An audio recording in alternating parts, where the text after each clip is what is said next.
Hello friends, praise the Lord. आज मैं आपके साथ फिर एक ऐसा टॉपिक लाई हूँ जो कि घर घर की कहानी हो सकती है। आप जानते हैं आजकल घरों में रिश्तों की कोई अहमियत नहीं रह गई। Husband wife, parents children, brother sisters, सास बहू, ननंद भाभी, हर एक रिश्ता जो है झूठा सा लगता है जब मैं सुनती हूँ, और मुझे बहुत दुख होता है। और मैं भी ये चीज़ें खुद मैं झेल चुकी हूँ कि अपनों को आउट ऑफ द वे जाके हेल्प करी, लेकिन उसके बाद क्या मिला? वो रिश्ते ही खत्म हो गए।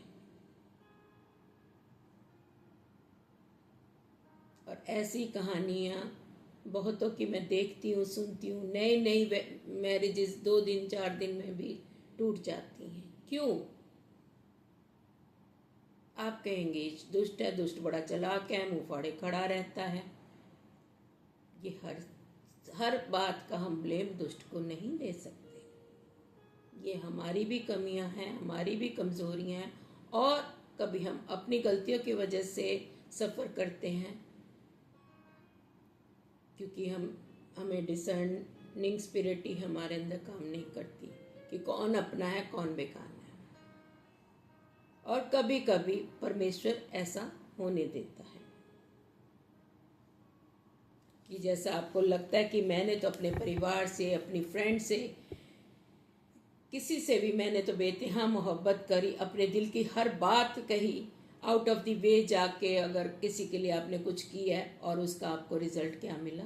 0। उस समय आप बिल्कुल टूट जाते हैं, बिल्कुल शून्य हो जाते हैं।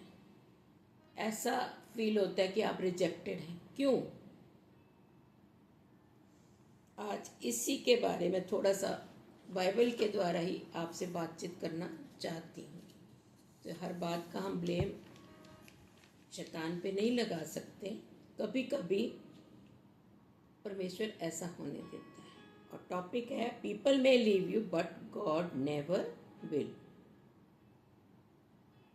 लोग आपको छोड़ सकते हैं, परमेश्वर आपको कभी नहीं छोड़ सकता।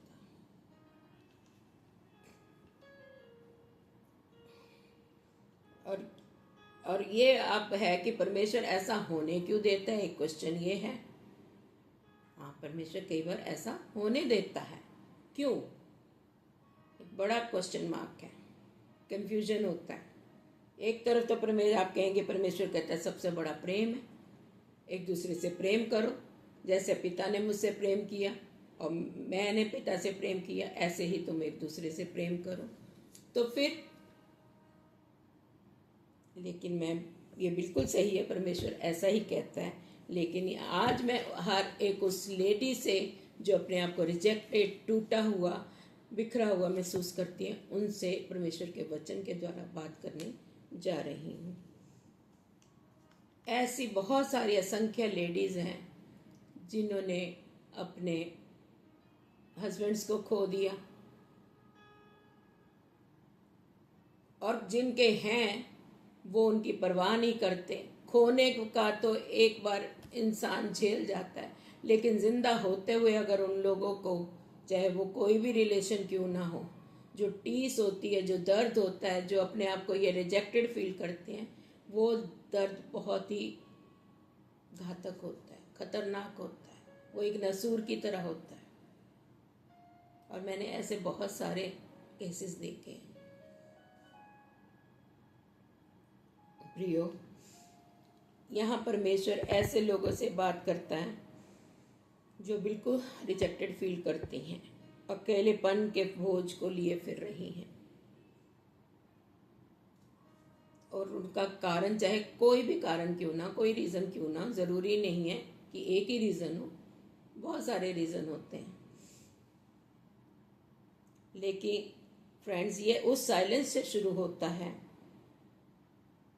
उस खालीपन जो हृदय में, जो दिल में गूंजता है, उन लोगों के बिछड़ने से जो कभी जीवन का हिस्सा थे, चाहे वो संसारिक तौर में हमेशा के लिए हमें छोड़ गए हों, या जिनके अभी रिश्तों में दरार आ गई है, आ रही है। तो ये बहुत ही ज़्यादा ऐसा होता है कि बहुत ही ये साइलेंस से, सुनेपन से, खालीपन से शुरू होता है।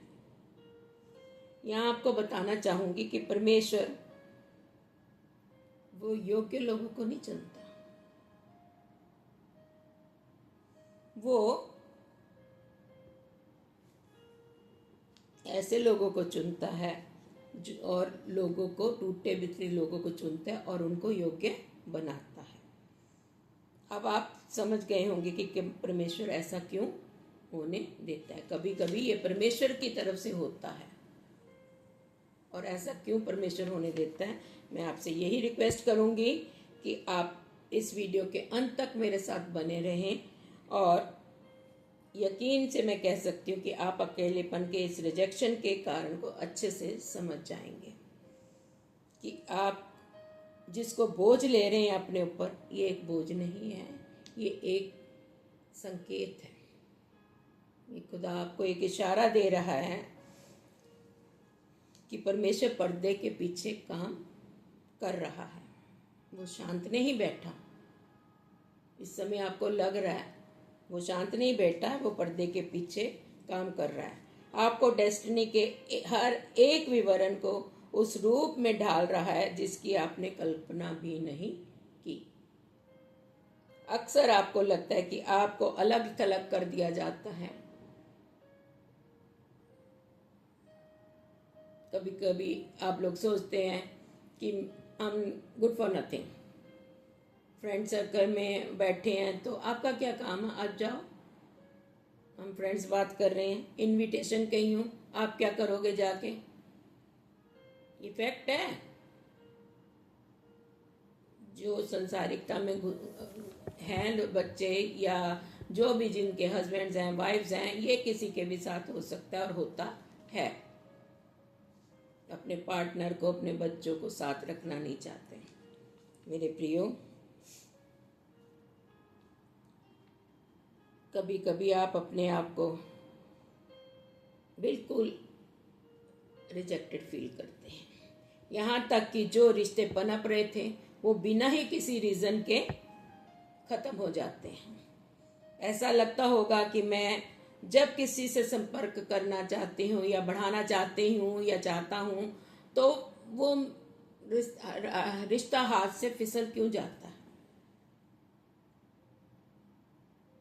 ये बहुतों के साथ हो रहा है। वो अपने आप को अकेला ही ठुकराया हुआ महसूस करती हैं, स्पेशली लेडीज। जेंट्स बाहर जाएंगे, अपना दूसरों के साथ बैठेंगे, 2 पैग लगाएंगे और घूम फिर के आ जाएंगे। जेंट्स नहीं, लेडीज़ बहुत सेंसिटिव होती हैं, और जो लेडीज़ के साथ ऐसा होता है, आप सोचिए वो कैसे अपने जीवन को काट रही होंगी।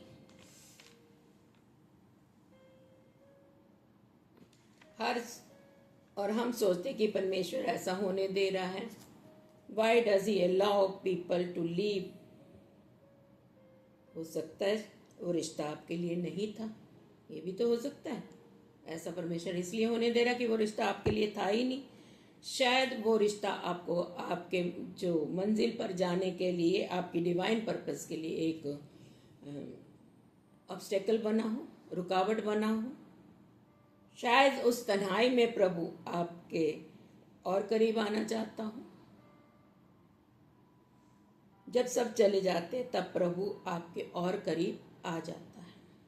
जैसे मैं अपना एग्जाम्पल दे सकती हूँ, मामा चले गए, पापा चले गए, ये चले गए, फिर बहुत सारे अजीज मेरे साथ थे, हैं। अब धीरे धीरे सबके फैमिली के चैलेंजेस हैं, उनका भी आना कम हो गया। मैं भी अपने आप को बहुत रिजेक्टेड फील करती हूँ, लेकिन हम कुछ नहीं कर सकते। शायद परमेश्वर की यही योजना है ना। परमेश्वर चाहता तुम मेरे लिए पूर्ण रूप से समर्पित हो। अगर हम ये दुनियावी रिश्तों में उलझे रहेंगे तो परमेश्वर की नजदीकी में कैसे जा पाएंगे। वो आपके साथ खड़ा होता है, ताकत देने, आपको मरम्मत करने और हर रास्ता दिखाने के लिए। जैसे कि जॉन 15:2 हमें बताती है, यीशु कहते हैं, जो डाली मुझ में रहकर फल नहीं लाती उसे क्या करता है, वो काट देता है, और जो फल लाती है वह उसे छांटता है और वो ताकि वो अधिक फल लाए। तो ऐसा भी तो हो सकता है ना। आज मैं आपको 5 इम्पोर्टेंट पॉइंट्स के जरिए एक गहरी सच्चाई बताना चाहती हूँ जो आपके दिल को जरूर छुएगी। रिजेक्शन मीन्स ठुकराया जाना असल में कभी कभी एक ब्लेसिंग भी बन जाता है। उस समय आपको लगता है मेरे साथ ऐसा क्यों हुआ, मैंने ऐसी क्या करी, मेरे में क्या कमी थी, मैंने तो आउट ऑफ द वे जाके और बेइंतहा अपनी फ्रेंड से, अपने पार्टनर से, अपनी बेस्ट फ्रेंड से बेइंतहा मोहब्बत करी, अपने दिल की हर बात करी, और उसने मुझे ऐसे क्यों छोड़ दिया या ठुकरा दिया या रिजेक्ट किया या मुझे समझ नहीं पाई या पाया। ऐसे क्वेश्चंस दिमाग में उठते होंगे। लेकिन कभी कभी ये रिजेक्शन आपके लिए, हमारे लिए ब्लेसिंग बन जाता है। फर्स्ट पॉइंट में जो आपके साथ शेयर करने जा रही हूँ, इवन जीसस वॉज रिजेक्टेड। यीशु को भी तो ठुकरा दिया गया था, तो फिर हम क्या चीज़ हैं। यशाया चैप्टर 53:3 हमें बताती है, तो वो तिरस्कृत और मनुष्य से त्यागा गया। He was despised and rejected by men. तो जब आपको या हमें भी लोग रिजेक्ट करते हैं या इग्नोर करते हैं या समझने से इनकार करते हैं, तो ये तो इंसानी फितरत है। जब प्रभु यीशु मसीह को नहीं छोड़ा तो फिर हम क्या चीज़ है, आप और मैं क्या चीज़ है। याद रखिए, यीशु इस दर्द में भी हमारे साथ है, उसने हमें नहीं छोड़ा। ये दर्द यीशु ने भी सहा है, इसलिए वो हमारे साथ है, क्योंकि जिसने जो तकलीफ झेली होती है वो दूसरे की तकलीफ बेहतर समझता है। सेकंड पॉइंट है, रिजेक्शन इज रीडायरेक्शन। ठुकराया जाना अक्सर एक नए रास्ते की शुरुआत होती है। जेनेसिस चैप्टर 50:20 हमें बताती है, जो कुछ तुमने मेरे विरुद्ध बुरा सोचा परमेश्वर ने उससे भला कर दिया। यह यूसुफ की कहानी है। उसके भाइयों ने उसे रिजेक्ट किया, उसे बेच दिया, लेकिन मेरे प्रियो, वही दर्द उसे इजिप्ट का गवर्नर बनाने का रास्ता बना। और उसके भाइयों ने तो उसके साथ बुराई की थी ना। कभी कभी जब भी तो कहा जाता ना, बुराई में भी भलाई उत्पन्न होती है। मेरे प्रियो, रिजेक्शन एक प्रोटेक्शन भी होता है आपको आने वाले संकट से बचाने के लिए, जिसे हम समझ नहीं पाते और टूट जाते हैं, आंसू के सैलाब में डूब जाते हैं। लेकिन परमेश्वर उस वक्त कुछ और ही बेहतर तैयार कर रहा होता है। परमेश्वर कभी शांत नहीं बैठता। 24/7 वो हमारे लिए, उसे पहले ही पता होता है हमारी परिस्थितियों का, हमारे लिए कार्य कर रहा होता है, कुछ बेहतर योजना बना रहा होता है। God uses rejection to redirect you toward your true calling. Third point है जो, गॉड नेवर रिजेक्ट यू। परमेश्वर आपको कभी रिजेक्ट नहीं करता, कभी भी। साम 27:10 कहती है, यदि मेरे माता पिता भी मुझे त्याग दें तो भी यहोवा मुझे संभालेगा। ये दाऊद ने कहा। भाई माँ बाप भी कभी साथ तो नहीं रहते। बच्चे कैसे हो, माँ बाप ऐसे नहीं त्यागते। बच्चे कितने भी बुरे हो जाएं, लेकिन माँ बाप कभी बच्चों के लिए बुरे नहीं बनते। त्याग दे मीन्स वो जाएंगे एक दिन, तो दुनिया से कुछ करना है ना, तब भी वो कहता है परमेश्वर मुझे संभालेगा। उसको परमेश्वर पर इतना दृढ़ विश्वास है, जैसे मुझे परमेश्वर ने संभाला है और अब भी संभाल रहा है।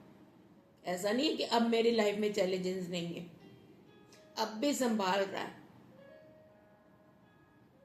क्योंकि उसका कुछ मकसद है। वो तपते हुए सोने की तरह निखारना चाहता है।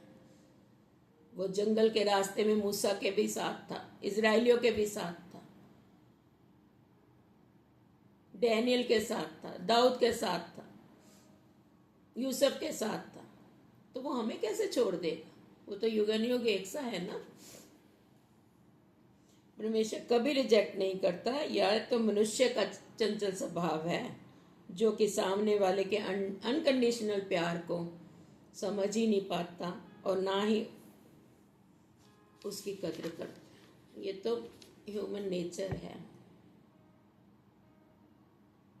तो उसको आप बदल नहीं सकते, क्योंकि मनुष्य का जो स्वभाव है हमेशा से पाप का है। तो उसे हम कैसे बदल सकते हैं? इंसान फेल हो सकता है, लेकिन परमेश्वर कभी फेल नहीं होता। He is not a man that he should lie or abandon you. वो मनुष्य नहीं है कि वो झूठ बोले या आपको छोड़ दे। आप उसके लिए अनमोल हैं और कहता है मैं हूं ना तुम्हारे साथ, तुम मेरे हो। यहाँ इशाया चैप्टर 41 वर्स 10 हमें बताती है, मत डर क्योंकि मैं तेरे संग हूँ, इधर उधर मत ताक क्योंकि मैं तेरा परमेश्वर हूँ। मैं तुझे दृढ़ करूँगा और तेरी सहायता करूँगा और अपने धर्ममय दाहिने हाथ से मैं तुझे संभाले रहूँगा। इसलिए मेरे प्रियो, वो कभी भी हमें नहीं छोड़ता। उसका ये वायदा है कि मैं तुझे संभाल लूँगा, मैं तुझे ना कभी छोड़ूंगा, ना मैं तुझे कभी त्यागूंगा। नेक्स्ट पॉइंट, फोर्थ पॉइंट है, rejection makes room for God's plan. इनकार, ठुकराया जाना, रिजेक्शन, ये परमेश्वर की योजना के लिए रास्ता बनाता है। रोमन 8 वर्स 28 हमें बताती है, जो लोग परमेश्वर से प्रेम रखते हैं उनके लिए सब बातें मिलकर भलाई ही को उत्पन्न करती हैं। जैसे अभी यूसुफ के लिए हमने पढ़ा, उसके भाइयों ने तो कोई कसर नहीं छोड़ी थी, उन्होंने तो बुरा करने की छोड़ी थी, लेकिन परमेश्वर ने उस बुराई को यूसुफ के लिए भलाई में बदल दिया। शायद किसी ने आपको भी रिजेक्ट किया है, अनबेरेबल दर्द दिया हो, लेकिन परमेश्वर उस दर्द को अपनी महिमा के लिए इस्तेमाल करेगा। याद रखिए, अभी आपको बहुत बुरा लग रहा होगा, या हमेशा के लिए कोई प्रियजन हमेशा के लिए छोड़ के स्वर्ग में चला गया, या पृथ्वी पर रहते हुए आपको धोखा दिया है, आपको समझा नहीं, आपको रिजेक्ट किया है, आपको ठुकराया है। लेकिन ये सारी बातें जो हैं परमेश्वर आपकी भलाई के लिए और अपनी महिमा के लिए उसको बदल देगा और इस्तेमाल करेगा। Dear friends, rejection is not your ruin, it's the road to God's greater plan. आपकी बर्बादी नहीं है आपका रिजेक्शन, कि गॉड के किसी ग्रेटर प्लान का एक रास्ता है। Rejection is the new direction, वो आपको किसी नई डायरेक्शन में ले जाने जा रहा है। हो सकता है वो रिलेशन आपके लिए एक ऑब्स्टेकल हो, डिस्ट्रैक्ट कर रहा हो आपको। तो ये तो परमेश्वर जानता है ना हमारे लिए क्या भला है। हमें तो सब कुछ अच्छा ही दिखता है, लेकिन परमेश्वर को पता है हमारे लिए क्या अच्छा क्या भला। डियर फ्रेंड्स, अंत में मैं आपको बस इतना कहना चाहूँगी कि हो सकता है आज आपका दिल तोड़ा गया हो, किसी ने आपको छोड़ दिया हो, या किसी ने आपको समझा ही ना हो, लेकिन मेरे प्रियो याद रखिए, आपकी आइडेंटिटी किसी के रिजेक्शन में नहीं है, बल्कि परमेश्वर के प्रेम में है।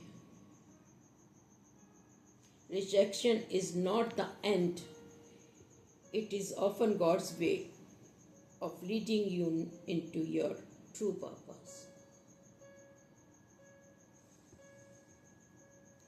अगर ये मैसेज आपको दिल को छुआ हो, प्लीज़ इसे लाइक कीजिए और कमेंट में लिखिए गॉड्स प्लान इज़ बेटर। अब आपको समझ आ गया होगा कि गॉड का प्लान है, इसलिए परमेश्वर ने ऐसा होने दिया। और ज़रूर से उसमें कमेंट कीजिए अगर आपको ये समझ आया और ये वीडियो और ऐसा बहुतों के साथ हुआ है तो निराश मत होइए। God's plans is better. God plans are always best for us. और जिन्होंने अभी तक इस चैनल को सब्सक्राइब नहीं किया है ज़रूर कीजिए, ताकि आप इस रोशनी भरे, इस सच्चाई से भरे वीडियो को, मैसेजेस को पा सकें। और याद रखिए, जब दुनिया आपको छोड़ती है परमेश्वर तब भी आपका हाथ पकड़े थामे रहता है, जैसा उसने आज तक मेरा थामा हुआ। और मुझे विश्वास है मेरी अंतिम सांस तक सब मुझे छोड़ दें लेकिन वो नहीं छोड़ेगा। अब मुझे अपने बेटे की भी चिंता नहीं है, क्योंकि हमने तो उसे पहले ही दे दिया हुआ है, तो मैं क्यों चिंता करूं। मैंने तो अपना बोझ उस पर डाल दिया, वो संभालेगा। अब मैं बिल्कुल फ्री हूँ। उसको मुझे ले जाना है, ले जाए। उसने मुझे अपनी महिमा के लिए इस्तेमाल करना है, बहुत आयत से करे। मैंने उस पे डाल दिया हुआ है। बस मैं जीऊंगी, बस यही मेरी एक शर्त है प्रभु जी। मैं जीऊंगी तो मैं स्वस्थ रहूंगी और तेरी महिमा करती रहूंगी, तेरे नाम की जय जयकार करती रहूंगी। बस एक चीज़ ये याद रखिए, यू आर नॉट अलोन। जैसे मैं अकेली नहीं हूँ, आप भी अकेले नहीं है। You are deeply loved. परमेश्वर आपसे बहुत प्यार करता है। अपने आप को असहाय, कमज़ोर, लाचार, टूटा हुआ, बिखरा हुआ, त्यागा हुआ, रिजेक्टेड मत समझिए।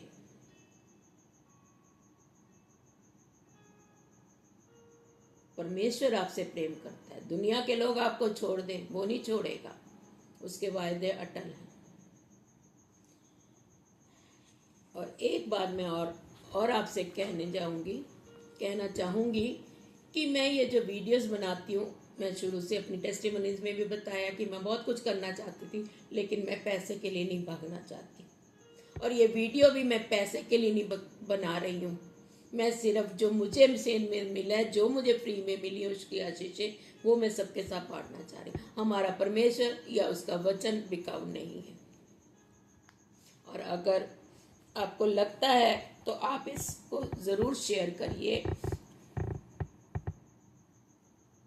क्योंकि अगर आप इस पुण्य को कमाना चाहते हैं तो ज़रूर अपनी फैमिली, फ्रेंड्स, अपने ग्रुप्स में ज़रूर शेयर करिए, ताकि आप भी ब्लेसेड हो। पैसे के लिए तो बहुत कुछ होता है, लेकिन हमारा परमेश्वर बिकाऊ नहीं है, उसका वचन बिकाऊ नहीं है। जैसे उसने हमें फ्री में दिया वैसे ही मेरी भी ये इच्छा है, मैं सेहत में तो वैसा ही मैं रोशनी जो मेरे जीवन ने उसमें डाली है, मैं सबके जीवनों में उंडेल सकूं। और मेरी अब तक भी इनके डेथ के बाद मैं पैसे के पीछे नहीं भागी। अब ये YouTube बनाने का भी मेरा ये मकसद नहीं है कि मुझे इनकम हो। हाँ, अगर आज मैं कहती हूँ, अगर मेरे वीडियोस मोनेटाइज होते हैं और मेरी कोई इनकम आती है, उसको मैं परमेश्वर को हाजिर नाजिर जानकर उसको मैं उन लोगों के लिए इस्तेमाल करूंगी जिनको उसकी ज़रूरत है। मुझे तो ईश्वर दो वक्त की रोटी कपड़ा दे रहा है, मेरे पास घर है, सब कुछ है, मुझे किसी चीज़ की ज़रूरत नहीं। और अगर आपको लगे तो ये आप मेरे वीडियोस को शेयर कीजिए, मेरे इस काम में मेरे साथ मेरा सहयोग कीजिए, ताकि जो ब्लेसिंग्स मुझे मिली हैं परमेश्वर, मैं आपको कुछ नहीं दे सकती, परमेश्वर आपको बहुत आयत की आशीष देगा। Thank you. God bless you.